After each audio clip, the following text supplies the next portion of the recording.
All right, so our piece is ready to be painted, and this is the color palette I'm going to be using. I'm trying to use a limited amount of colors. This time I'm sticking to raw sienna, which is a type of yellow, red and blue, and then I'm also going to be using black and white. These are the brushes I'm going to be using. I have two flat brushes and then a small round one for smaller details. These ones are going to be used for bigger areas.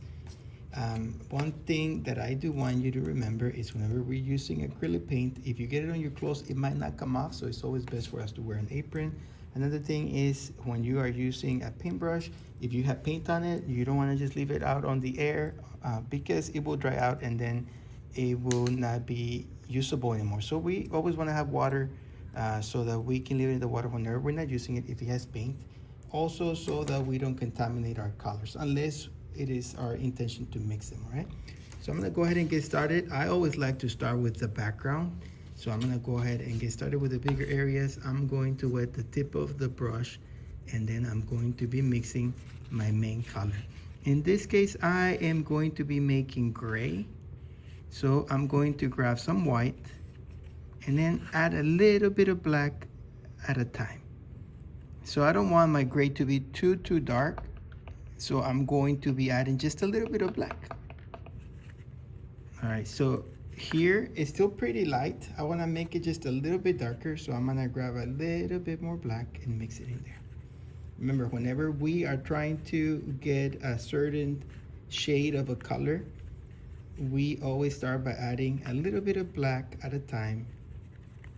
We don't want to go straight and add just a whole bunch of black because then if we get a color that or a shade that is too dark, we're not going to be able to make it lighter. It will take lots and lots of white. So we're going to start with white and then add a little bit of black at a time. And now I'm happy with this color. I think this is more or less the shade of gray that I wanted. So I'm going to go ahead and start painting my background. I'm using long brush strokes side to side mostly. This is going to help me cover my background a lot faster. Okay, so let's go ahead and speed up the process. And a lot of times we might end up having to add 2 layers just to make sure that we cover the background. We don't want to see any white or any streaks like that.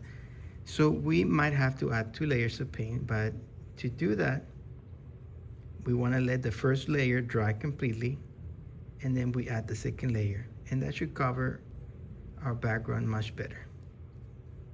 Now this color that I'm using, since I added white, is pretty opaque, so I might not necessarily have to add a second layer, maybe in a few spots here and there, but for the most part I feel that the color is opaque enough that is going to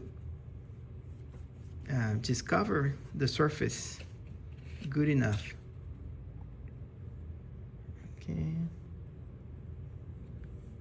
And again, remember that we are inspired by artist Jacob Lawrence. In his paintings, he used limited amounts of colors. His palette was always limited. So that's what I am trying to do here. Just limit myself on the amount of colors. As you can see, I have very flat shapes. Let's see, I'm gonna add some outlines also towards the end.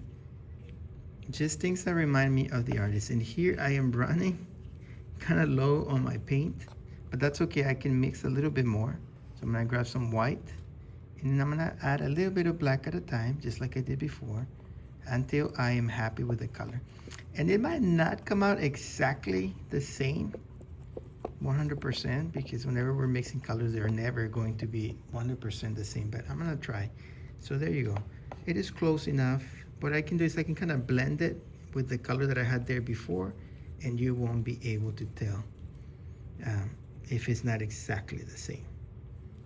And even if you can tell a little bit, that's okay, because you kind of see some of that texture in Jacob Lawrence's paintings, and we are trying to imitate his style.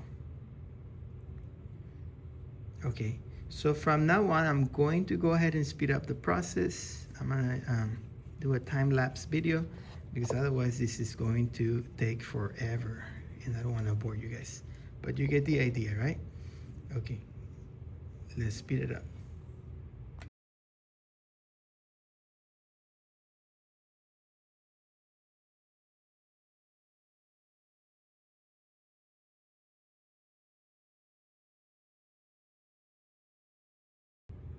Okay, so here I pretty much painted all of my background. I also painted my figure. Uh, I tried to use a limited amount of colors.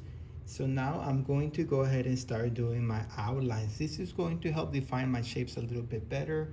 And it is also going to make it resemble the artist style a little bit more. Because remember, part of his style was using limited amount of colors, flat shapes, and thick outlines.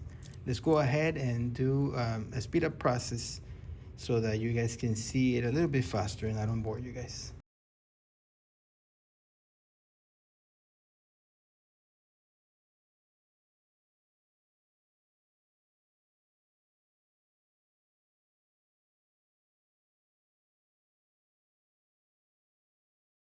All right, so here is my final piece. Now that it's finished, I'm gonna go ahead and remove the tape so you can see how nice and clean it's going to look. Now, normally we would rather wait until it's completely dry, but I'm gonna go ahead and do that already just for the sake of time. This part right here is one of my favorite parts when I get to remove the tape and reveal the artwork. It's just always so satisfying to me. Almost done.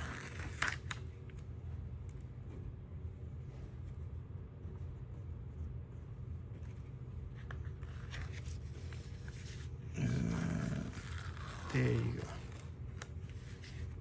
And there is my finished piece telling part of my story, inspired by artist Jacob Lawrence.